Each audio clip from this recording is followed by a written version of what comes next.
Con el 7.3 terminamos ya lo que es el temario del bloque 7 que está dedicado al reinado de Alfonso XII y la regencia de María Cristina. En esta ocasión, esta última lección, la 7.3, aborda la crisis de 1898 y la pérdida definitiva de lo que eran las colonias españolas y el llamado Imperio Español. ¿Cuál es la situación a finales del siglo XIX? Pues que España, después de haber perdido las colonias, casi todas las colonias de América Latina, a principios del siglo XX, durante la Guerra de Independencia, tiene una política internacional que es de absoluto recogimiento frente al resto de las potencias, sobre todo Inglaterra, Francia, Alemania y Estados Unidos, que se están lanzando contra África y contra Asia en ese fenómeno que denominamos el imperialismo y el colonialismo. ¿Qué nos quedaba en este momento de colonias? Pues en América Latina, Puerto Rico y Cuba, y en Asia, Filipinas, y Ceuta y Melilla, y eh, posteriormente, como sabréis y estudiaremos ya en el reino de Alfonso XIII, intervendremos en una ocupación de parte del norte de África en el territorio marroquí. Eh, ¿Por qué se va a romper esta neutralidad de España? Pues por las ansias que tenía de autonomía tanto Cuba como Filipinas y que se van a ver acrecentadas no solamente por los cubanos y filipinos, sino también por todas las pretensiones imperialistas que tenía Estados Unidos, que quería a toda costa echar ya a los viejos países de Europa del continente americano. Este grabado que tenéis aquí precisamente muestra lo que uno de esos presidentes norteamericanos en 1823 eh, realizó como eslogan. Es la doctrina Monroe del presidente norteamericano Monroe y la frase es muy conocida. América para los americanos. Esa es la idea. Basándose en esto, cubanos y puertorriqueños van a expresar sus ansias de autonomía, apoyados evidentemente por los norteamericanos. Aquí tenéis caricaturas de la época donde se habla de esa doctrina Monroe.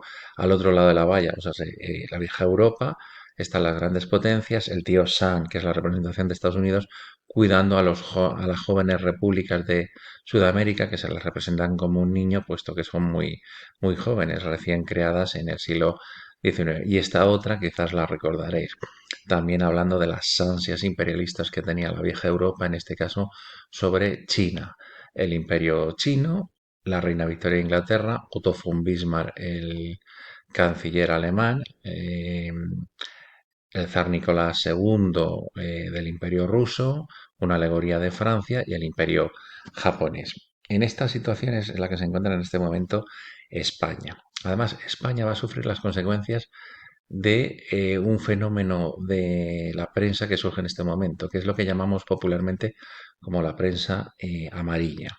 ¿En qué consiste? Pues la prensa amarilla fundamentalmente está llevada a cabo, es una prensa sensacionalista, una prensa pensada para eh, calentar los ánimos de la población frente a un hecho concreto, algo que hoy en día sigue ocurriendo exactamente igual a través de las redes sociales. En este caso va a ser Pulitzer, uno de los magnates de la prensa, y Randolph Hearst, también otro de los magnates de la prensa, los que van a disputarse el mercado de la prensa sensacionalista. El hecho de que se llame prensa amarilla es por un motivo.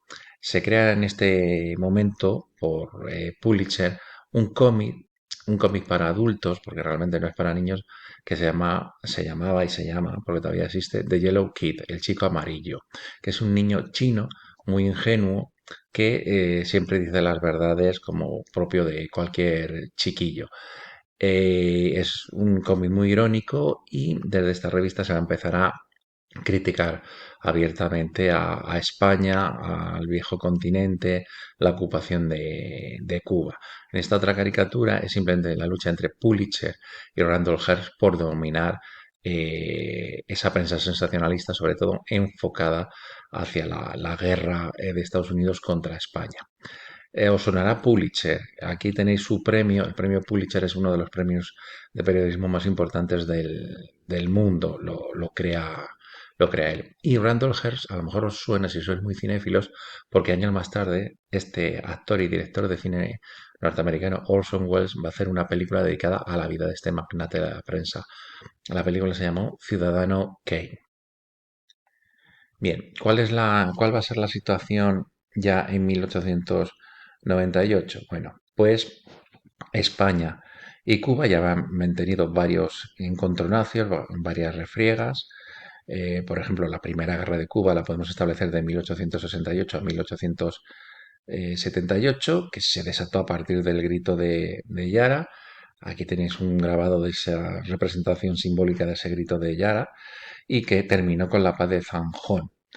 Luego, posteriormente, llegaría la Guerra Chiquita en 1879 y luego hubo insurrecciones sin llegar a ser una guerra abierta en 1883 y 1885. Eh, la paz de Zanjón dividió también a los españoles. No solamente fue un punto de inflexión en Cuba, sino también españoles que querían una unidad por un lado, un monopolio por otro lado de controlar el mercado cubano, un proteccionismo para que los norteamericanos no pudieran interceder ni intervenir en nuestros productos.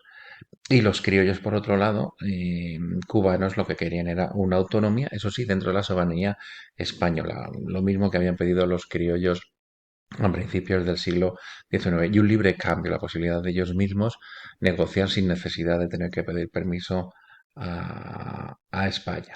Por otro lado, los mestizos cubanos sí que querían definitivamente la independencia de España. El motivo es que eran los que tenían la peor situación social y económica, eran los que estaban más explotados, estaban en un estado de esclavitud o semiesclavitud, que hasta que no llegue el gobierno de Sagasta no se va a eliminar esa esclavitud en Cuba.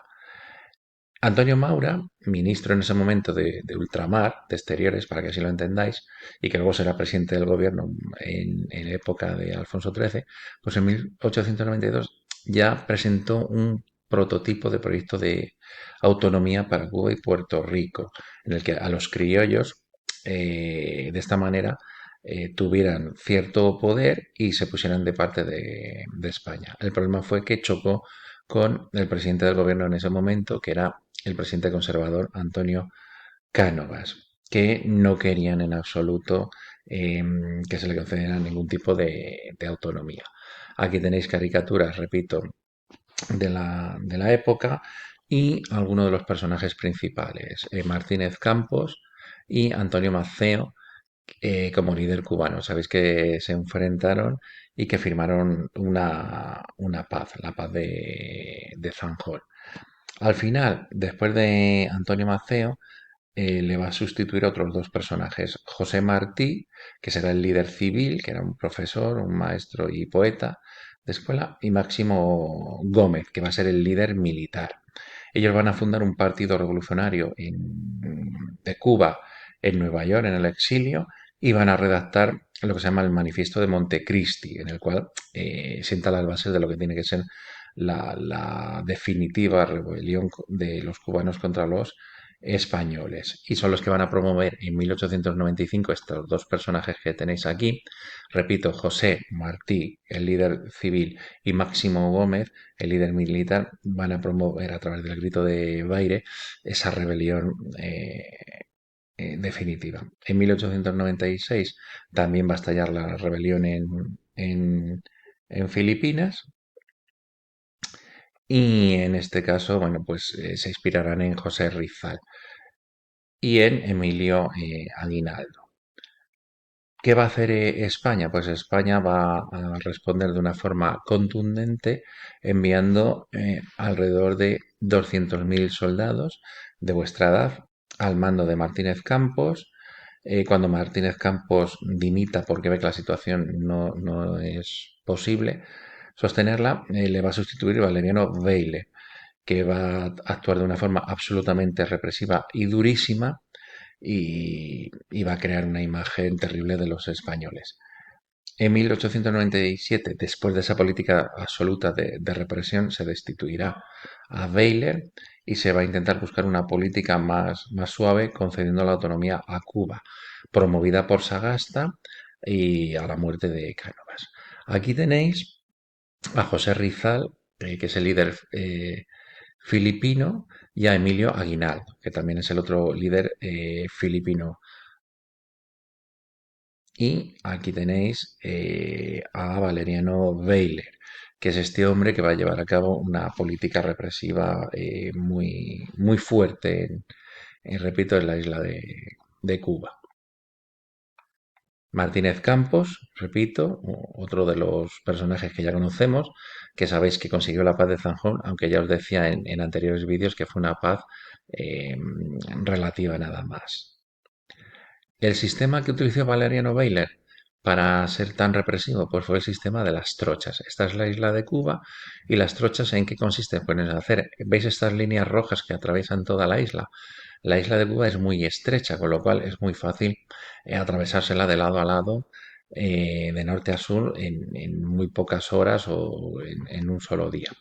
Pues la situación es la siguiente. Se trata de hacer grandes trincheras con fortificaciones, con protecciones, con alambradas, y de esta manera, si hay algún tipo de rebelión, por ejemplo, mirad, en el compartimento entre el 8 y el 9, entre estas dos trochas, si hay una rebelión, pues se puede sofocar rápidamente.